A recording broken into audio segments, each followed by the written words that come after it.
جبکہ سینے کی بیماریوں میں مبتلا 22 لا علاج مریضوں کو اس سے شفا حاصل ہوئی۔ تاہم قرآنی آیت اس حد کو تسلیم کرنے سے انکار کرتی ہے۔ علم الادویات یعنی فارماکولوجی کے متعلق قرآن مجید کی آیات بہت کمال کی ہیں۔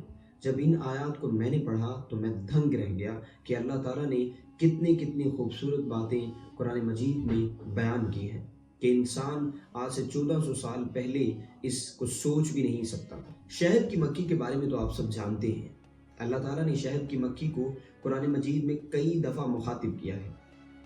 شہد کی مکھی مختلف پھولوں اور پھلوں کا رس چوستی ہے اور اپنے جسم کے اندر اس کو شہد میں تبدیل کرتی ہے۔ ہم سوچتے ہیں کہ اس کے اندر پتہ نہیں کوئی مشینری ہوگی جو شہد بناتی ہے، لیکن ایسا نہیں ہوتا۔ اس شہد کو وہ اپنے چھتے میں ذخیرہ کرتی ہے۔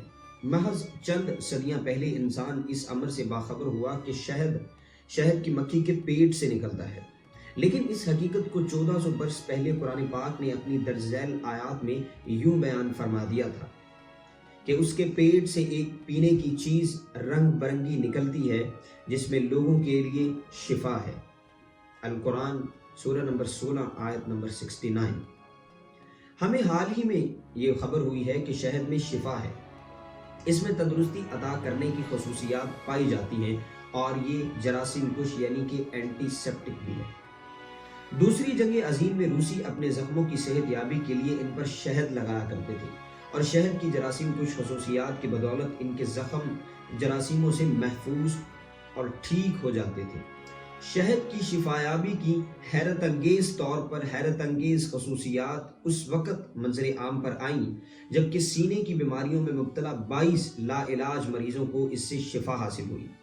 یہ مریض انگلستان کے نرسنگ ہومز میں زیر علاج تھے اور سسٹر کاربلی ان کے علاج پر مامور تھی۔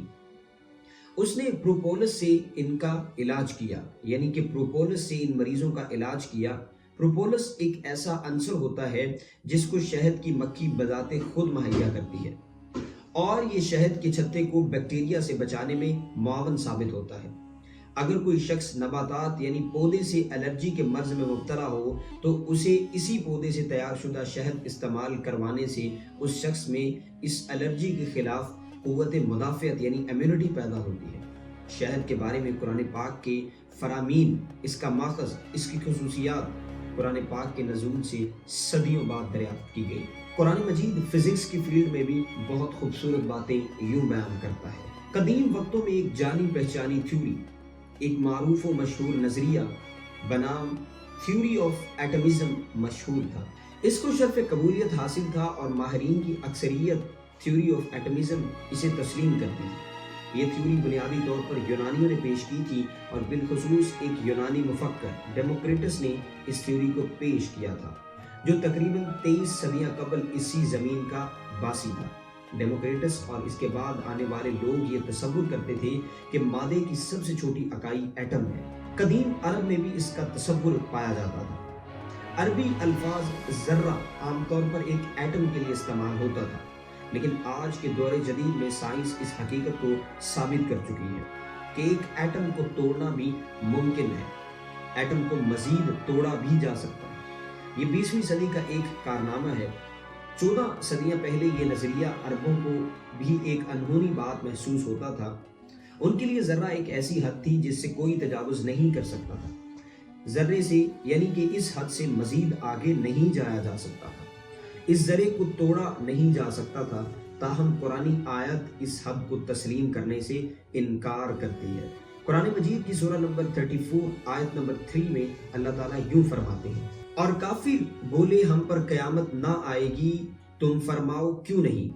میرے رب کی قسم بے شک تم پر ضرور آئے گی۔ غیب جاننے والا اس سے غائب نہیں، ذرہ بھر کوئی چیز آسمانوں میں اور نہ زمین میں، نہ اس سے چھوٹی اور نہ بڑی، مگر ایک صاف بتانے والے کی کتاب میں ہے۔ یہ آیت مبارکہ اللہ تعالیٰ کے عالم کل ہونے کی بھی خبر دیتی ہے، تمام چیزوں کے بارے میں اس کے علم کی خبر دیتی ہے، خواہ وہ چیزیں ظاہر ہوں یا چھپی ہوئی ہوں، کیونکہ اللہ تعالیٰ ظاہر اور پوشیدہ تمام چیزوں کا جاننے والا ہے۔ اور اللہ تعالیٰ کو بڑا بخوبی اس بات کا علم تھا کہ ذرہ بھی چھوٹی چیز نہیں ہے، بلکہ آنے والے وقتوں میں ذرے سے بھی مزید چھوٹی چیزیں دریافت ہو سکتی ہیں۔ تو اللہ تعالیٰ نے یہ بھی قرآن مجید کے اندر بیان کر دیا تھا۔ یہ آیت مبارکہ مزید فرماتی ہے کہ خدا ہر چیز سے باخبر ہے، بشمول جو کچھ ایٹم ذرے سے چھوٹا ہے یا بڑا ہے وہ اللہ سے مخفی نہیں ہے۔ ویڈیو پسند آئی تو اس کو لائک کیجیے گا، اپنے دوستوں کے ساتھ شیئر کیجیے گا۔ اگلی ویڈیو میں ملتے ہیں، تب تک کے لیے اللہ حافظ۔